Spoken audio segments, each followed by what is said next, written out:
నీడనిచ్చింది. ప్రపంచంలో అత్యధిక ముస్లింలు జీవించేటటువంటి దేశం మందే. ఇండోనేషియా ఈ లెక్కలు చెప్తారు కానీ నిజమైనటువంటిది మన లెక్కలు పూర్తిగా తీయట్లేదు. ఇంకా పూర్తి జనాభా లెక్కలు తీస్తే ప్రపంచంలో అత్యధిక ముస్లింలు నివసించే దేశం మందే అవుతుంది. రెండోది అత్యధిక మసీదులు ఉన్న దేశం మందే. అత్యధిక స్వేచ్ఛను అనుభవిస్తూ హక్కులు అనుభవిస్తున్న దేశం మందే.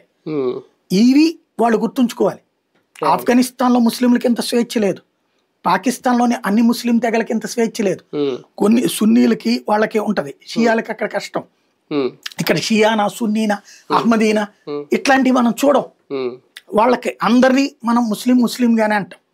అక్కడ అట్లా తేడాలు ఉన్నాయి. మళ్ళీ ఇప్పుడు ఇరాన్ లో సున్నీలకి వాల్యూ ఉండదు, అజర్బైజాన్ ఒక రకం ఉంటది, సిరియా ఇంకో రకంగా ఉంటది. అక్కడ ముస్లిముల్లోనే తెగల్లో తేడాలు ఉన్నాయి. కానీ ఏ తేడా లేకుండా ముస్లింలకి సగర్వంగా బ్రతికేలా జీవనం కల్పిస్తున్నది ఇండియా, పూర్తి స్వేచ్ఛను కల్పిస్తున్నది. ఇలాంటి ఈ వ్యవస్థను మీరు చిన్నాభిన్నం చేసుకుంటే రేపొద్దున మీరు ఆఫ్ఘనిస్తాన్ బతుకో, సిరియా బతుకో, పాలస్తీనా బతుకో, యెమెన్ బ్రతుకో అవుతుంది. అక్కడ ఆడపిల్లల్ని చదవనిస్తున్నారా? అక్కడ చిన్నప్పుడే బానిసలుగా చేస్తున్నారు కదా. ఇవాళ ప్రతి ముస్లిం తల్లి అది గమనించాలా.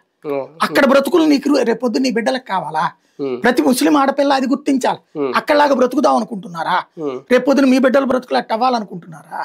అలా కాకుండా ఉండాలంటే నీ ఇంట్లో ఉన్మాదంతో ప్రవర్తించేవాడు లేదా ఆ జన్నత్కి వెళ్ళడం కోసం ఎవరినైనా చంపాలని మనసు